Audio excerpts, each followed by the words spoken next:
What if I told you that your partner has a secret and that secret is a threat to your relationship? No, I'm not talking about an affair. I'm not talking about addiction. I'm not talking about spinning into debt. I am talking about boredom, plain old boredom. Now, you might think everything's fine, but if you have the signs I'm going to present in this video, be careful, beware, trouble may be at your doorstep.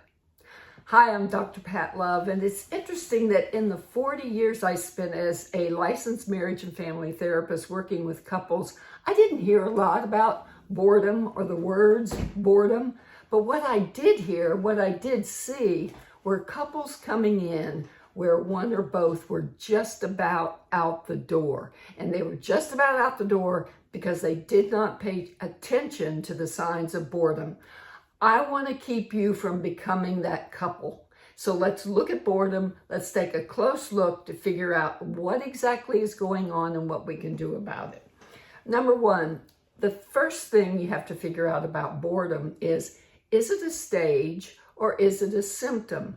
A stage is something we all go through. We've all been bored, right? You know, when my kids were young and they would tell me they were bored, I'd go, great.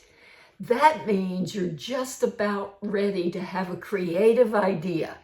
Because there is some evidence that boredom is a defense and the prelude to creativity. So seriously, you might need to just get more creative in your relationship. You know, we all get these routines that are efficient and we forget about the good times, the times that make us connect, the exciting times, the stimulating times that break up that boredom. So figure out, is it a stage or is it a symptom? If it's a symptom that you're bored with each other, that's more serious, right?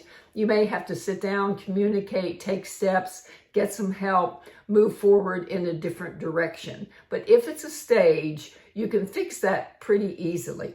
Number two, don't confuse boredom with contentment. A lot of people say, oh, don't worry about it. You have a routine. And when you're contented, a lot of times you can confuse that with boredom. No. Contentment is positive. Boredom is discontent.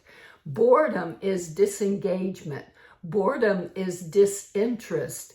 Boredom is taking your interest somewhere else, into technology, into kids, into friends, into hobbies, into work, into spending time away from your partner. And that is disengagement, that is disinterest, and that is what comes from being bored with your partner. So remember, boredom is about disengagement and disinterest, and that when that interest goes somewhere else, that other interest can definitely threaten your relationship. So what do you want to do? What can you do about it? Well, number one is obvious, right? Try to institute more engaging activities, more stimulating activities, perhaps more meaningful activities, perhaps more fun activities. That one's pretty obvious. But number two, make sure that you're not confusing and missing chaos or drama.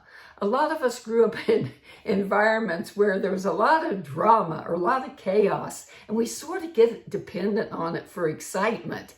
We don't want that kind of excitement, right?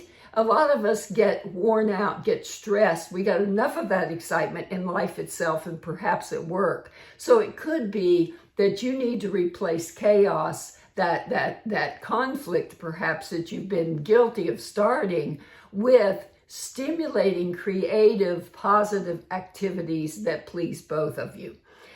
A third thing is this. You have to decide if the boredom is a personal issue or a relational issue. If I'm totally bored with my job, my career, what I'm doing throughout the day, but projecting that on my partner, expecting my partner to take care of that, that's a personal issue, not a relationship issue. Now, granted, it can affect the relationship, and I can make it affect the relationship, or I can take it out on my partner with irritability or resentment. But what we're arguing about won't be what we're arguing about, because it's a personal problem that I need to take care of. Now, I could talk that out with my partner. I could, confide in my partner. And between the two of us, we could come up with solutions. But you've got to decide, is this a personal problem or a relational problem? Either way, it may require a good sit down and discussion and get it out on the table, and so we can make a plan to do something about it. A fourth piece is this. Your brain gets bored if you're not engaged in a demanding activity. We need challenge. And it doesn't mean that you have to feel like you're threatened in your relationship all the time. But maybe we're making it too easy on ourselves. Maybe we're not requiring enough of each other. Maybe we need to up our game, take our relationship to that next level. Because when we're in a demanding activity, we're totally engaged and we are not bored. Remember, your brain is a muscle. You need to exercise it, and you need to exercise it as a couple. Boredom can be a stage or a symptom. You have to figure out which one it is, but whichever one it is, pay attention to it. If you like information like this, if you like getting research-based skills, check out my Wake Up in a New Marriage course and my ebook written just for you called 5 Forces Destroying Your Relationship. And thank you so much for tuning in.